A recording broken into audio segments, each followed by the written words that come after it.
Salmo capítulo 7, versículo 11. Você sabe que tem muita gente que quando a gente fala de sinal do final dos tempos, como a gente está falando aqui, a distração que está havendo hoje no mundo é um sinal, sabe? É como se o mundo estivesse, o inferno está, os demônios estão embriagando as pessoas, de maneira que as pessoas estão entorpecidas e não estão atinando para tudo que está acontecendo. Então a gente está falando da distração, e a gente está falando do final dos tempos. Tem muita gente, por exemplo, que pensa ou diz assim: ah, bispo, mas espera aí, esse negócio de fim dos tempos, de apocalipse, esse negócio de inferno, isso aí não. Pô, Deus não manda ninguém para o inferno. Outro dia, alguém deixou um comentário numa das minhas redes sociais, dizendo assim: você acha que Deus mandaria alguém para o inferno? Deus não faria isso. Ele é amor, Ele é bom. Deus é bom, Deus é amor. Mas olha o que diz aqui no Salmo 7, versículo 11. Diz assim, ó: Deus julga o quê? O justo. Mesmo o justo, ele é avaliado. Deus julga o justo, ou seja, mesmo nós. Quem é o justo? O justo é aquele que anda na presença de Deus. Mesmo o justo, os olhos de Deus estão sobre ele, avaliando ele 24 horas por dia. Os olhos de Deus estão sobre nós, nos avaliando. E se ira com o ímpio todos os dias. Então Deus julga o justo e se ira com o ímpio. Hoje, por exemplo, Deus é amor, mas hoje Deus se irou. Aqui está escrito que Ele se ira com o ímpio, quantos dias? Não tem um dia que Deus não se ire. Claro que Ele se ira. Ele vê até o que nós não vemos. Às vezes a gente liga um telejornal e você vê determinadas notícias de coisas que acontecem na sociedade. Você fica revoltado de ver a crueldade que existe no coração de muitos. Se nós que vemos apenas aquilo que a mídia consegue mostrar, imagine Deus que vê tudo, porque o que a mídia mostra é só a ponta do iceberg. Imagine todas as injustiças que acontecem. Nesse momento que a gente está aqui, tem homem estuprando. Nesse momento que a gente está aqui, em algum lugar do mundo, tem filha sendo violentada pelo pai. Nesse momento que a gente está aqui, tem gente arrombando casa, tem gente roubando, tem gente traindo, tem gente matando. Nós não estamos vendo, mas Deus está vendo tudo o que está acontecendo no mundo. E por isso Deus se ira todos os dias. Mas olha o que vem a seguir. Se o homem, o quê? Não se converter, Deus afiará a sua espada. Já tem armado o seu arco e está aparelhado. Ou seja, se a pessoa que está vivendo uma vida errada pensa que porque Deus é amor, então ela pode continuar fazendo tudo que der vontade de fazer, tudo que ela achar que deve fazer, tudo que der na telha, como se tudo tivesse muito bem, a Bíblia está avisando: Deus se ira. E Ele já tem a sua espada afiada. O seu arco já está armado, né? Imagina o arco está armado, é assim. Só falta o quê? Soltar a flecha. Então, o que nós entendemos com isso? Entendemos que Deus não está indiferente a tudo que está acontecendo. E cada pessoa vai colher o que está plantando. Quando se fala aqui de espada afiada, quando se fala aqui de arco preparado, armado, é porque cedo ou tarde, todos vamos ter que prestar contas da nossa vida nessa terra. E Deus, o critério de Deus, não é emoção. Deus não age.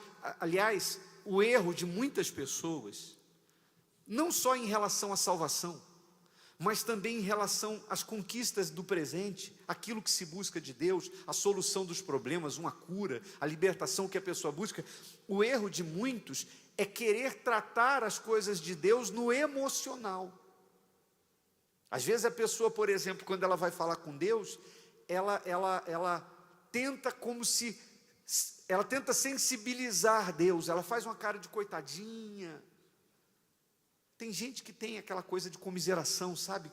Onde ela encosta, ela está sempre, parece que ela quer até competir quem sofre mais. O mundo que nós vivemos é um mundo que é regido pela emoção. Mas Deus é chamado aqui de juiz. Aquele que julga é o quê? É juiz. Então, Deus nos ama? Sim, Deus nos ama. Porque Deus amou o mundo de tal maneira que deu o seu Filho unigênito para que todo aquele que nele crê não pereça, mas tenha vida eterna. Deus ama você, Deus ama quem está lá fora. Deus ama o ímpio que está fazendo as coisas erradas lá. Mas Deus não nos julga pelo amor, Deus não nos julga pelo sentimento, não existe emoção no tribunal.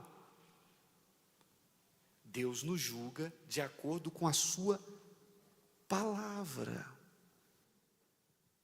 Deus não vai se manifestar na sua vida se você não fizer a sua parte, nem nas conquistas do presente e nem no porvir com a vida eterna. Se eu, e não importa, não tem bispo, não tem pastor, não tem tempo de igreja, não tem obreiro, não tem amigo de pastor, não tem parente de pastor, não tem nada que vai contar. O que vale é a justiça. Deus é justiça. Deus é justiça. E mesmo os grandes homens da Bíblia, quando esses erraram, Deus fez com que eles colhessem o que eles plantaram. Inclusive, estampou os erros deles nas páginas das Escrituras Sagradas, justamente para nos deixar essa lição, de que Ele não vai agir pelo coração. Amém, pessoal? Deus não vai fazer nada na vida de ninguém sem a cooperação da pessoa, sem que a pessoa faça a sua parte. Por isso, você é responsável pela sua alma. Se você for, nós estamos vivendo o final dos tempos, Jesus pode voltar a qualquer momento, o mundo tudo está se afunilando, o mundo caminha para o fim. Sem falar que Jesus pode voltar a qualquer momento, coletivamente para a igreja, também Ele pode voltar individualmente para cada um de nós. Porque tem gente que diz assim, eu estou ouvindo muito tempo que Jesus vai voltar e ele não voltou para nós ainda, mas tem um monte de gente que Jesus voltou para ela. Aqueles que partiram, Jesus já voltou para essa, sim ou não? Então, sem falar nisso, você a qualquer momento pode morrer, eu posso morrer, nós podemos partir dessa vida.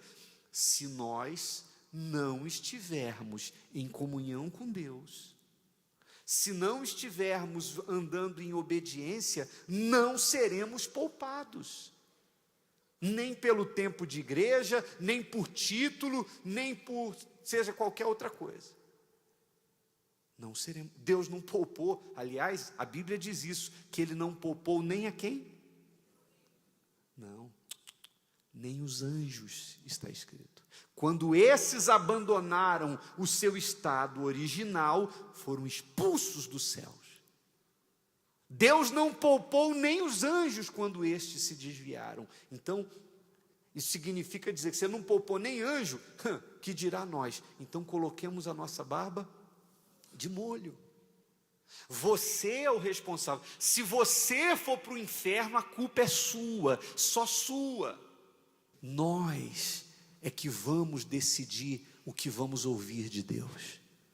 Se vamos ouvir, servo bom e fiel, entra no gozo do teu Senhor, ou se vamos ouvir, apartai-vos de mim, nunca vos conheci. Você é o responsável. Compreende isso ou não? Às vezes a gente vê que é muito comum as pessoas, quando orarem, falarem com Deus, a gente faz isso, eu também faço. É comum, e não tem nada de errado não. A gente se dirige a Deus e associa o nome de Deus a de grandes heróis da fé. Imagino que todo mundo aqui já orou, ó Deus de Abraão, de Isaac e de Israel. Quem já falou assim? Você já falou Deus de Abraão, não já? Então, e você diz que Ele é o seu Deus, ó meu Deus e meu Pai, Deus de Abraão, Deus de Davi, Deus de Isaac, Deus de Israel, é comum. Mas não adianta você ter na sua oração a referência daquele patriarca, daquele herói da fé, se a sua conduta é diferente da dele. Porque ele não marcou o nome dele na história por causa da cor dos olhos, ou porque Deus fez lá o Unidunide e escolheu ele para ser o abençoado. Não! Esses homens enfrentaram lutas, tiveram razões de sobra para fazer o contrário do que eles fizeram, mas eles ignoraram o que os olhos viram, o que o coração sentiu, e fizeram aquilo que tinha que ser feito, obedeceram mesmo quando foram apedrejados, quando foram achincalhados, contrariados por tudo. Eu vou colocar aqui alguns exemplos. Por exemplo, Abraão deixou aos 75 anos a sua parentela, a vida fixa em um lugar onde já era próspero e estabelecido, e foi para uma terra que nem sabia onde era, apenas tinha a promessa de Deus, a promessa de que seria uma grande nação. A mulher dele não podia ter filhos. A pergunta é: você faria o mesmo? Eu faria o mesmo? Responda para você e eu respondo para mim. Tendo você 75 anos de idade, vivendo num lugar onde você já tinha uma vida estabelecida com servos, rebanhos, servas, parentes próximos, não havia nenhuma referência de Deus para Abraão, não tinha Bíblia, não tinha testemunho, alguém que desse testemunho para ele. De repente ele ouve uma voz e Deus fala para ele: sai daqui, deixa tudo para trás, 75 anos de vida, tua mulher não pode ter filho, mas eu estou te dizendo que eu vou fazer de você uma nação, mas você tem que deixar tudo que está aqui e seguir a minha voz, para onde eu vou te mandar. Você vai para uma terra que eu vou te mostrar e eu vou fazer você grande. E Abraão se aparta dos pais, dos parentes, se aparta da terra, se aparta de tudo e vai com os seus servos, com o seu povo, para o meio do deserto, sem saber o que vem pela frente, numa época em que ninguém sabia como era a geografia do mundo. A pergunta é: você, eu, nós falamos, ó Deus de Abraão, mas no lugar de Abraão, faríamos isso? Também deixaríamos tudo? Tem gente que não deixa nem o dízimo no altar. Nem o mínimo que Deus pede, ela aceita abrir mão, quanto mais abrir mão de tudo como ele abriu. Compreende, pessoal, sim ou não? Então, se nós não fazemos algo, se não imitamos a fé de Abraão, então do que adianta levantar as mãos e cobrar de Deus, citando Abraão? Ó Deus de Abraão! Deus vai dizer: eu sou Deus de Abraão, mas vai ver o que Abraão fez para mim e por mim, o quanto ele me obedeceu. A pessoa não abre mão de nada, não abre mão do pecado, quanto mais de tudo. A gente pode falar de José. José foi traído pelos próprios irmãos e vendido por eles como escravo. Sabe o que é isso? Seus irmãos, sangue do seu sangue, te venderem para ser escravo numa outra nação, sem você ter dado nenhuma razão para isso. Você fazer o bem e receber o mal. Ele fugiu da mulher de seu senhor, que com ele queria se deitar. E não devia ser uma mulher qualquer. Ela era esposa de um dos oficiais do Egito, e naquela época as mulheres mais belas eram destinadas aos homens mais importantes. Ela devia ser uma mulher muito bonita. Mas quando José no auge do seu vigor, da sua virilidade, quando ela o assediou e declaradamente queria se deitar com ele, ele fugiu. Então aí não adianta chegar e falar assim, eu não estou apontando o dedo para ninguém não, todos nós somos tentados, mas a Bíblia diz que ninguém é tentado além daquilo que possa suportar. Ou seja, se cair é porque foi sem vergonha. É a Bíblia. Mas não adianta nada se você se deita lá com a mulher de Potifar e depois você diz, ó Deus de José. Deus vai falar, José tinha caráter, rapaz, tu é sem vergonha. Então não adianta ter referência de José se você não imita as obras daquele homem. Deus não abençoou José por acaso, não. Continuando aqui.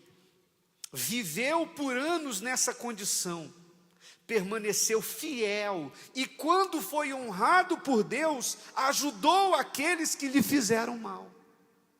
E eu, e você, faríamos o mesmo? Tem gente que não foi traído pelos irmãos, tem gente que foi traído até por um desconhecido, e já guarda uma mágoa do tamanho do mundo.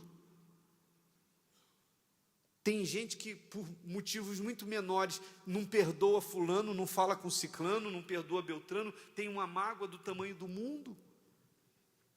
Então, como você vai falar Deus de José, Deus de Abraão? José, quando teve oportunidade, fez o bem a quem lhe fez o mal. Amém, pessoal? Vamos falar de Moisés? Estou falando só de alguns. Moisés vivia no palácio de Faraó e fazia parte da hierarquia do país que era a potência mundial em seus dias, o Egito. Poderia se tornar um faraó. Abriu mão de tudo aquilo para ir viver como pastor de rebanhos no deserto. Por isso Deus se revelou para ele. Não foi no palácio, foi no deserto que ele conheceu a Deus. E quantas vezes a pessoa vive um deserto e murmura e reclama. Ele abriu mão. Imagine você sabendo que você é um herdeiro do trono mais cobiçado da terra naquela época. Você tem tudo do bom e do melhor no palácio, e você sair dali e ir morar no deserto. Mas Deus se revelou para ele.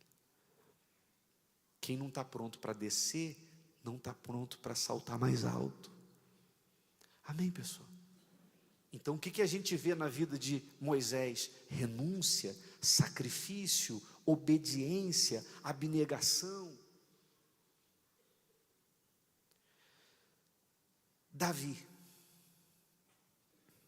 Davi, mesmo sendo apenas um menino, ao ver o gigante Golias, se dispôs a enfrentá-lo mesmo sem ter armas nas mãos. Arriscou sua vida para defender a honra do nome de Deus. Você faria? Eu faria? Nós faríamos? Então, é muito legal. Ó Deus de Davi, ó Deus de Davi. Mas não vem nenhum gigante. Vem um probleminha e às vezes a pessoa foge. Ou então murmura, reclama diante de uma dificuldade pequena. Quer os resultados de Davi, mas não quer enfrentar os seus Golias, os seus gigantes. Então não adianta dizer, ó Deus de Davi.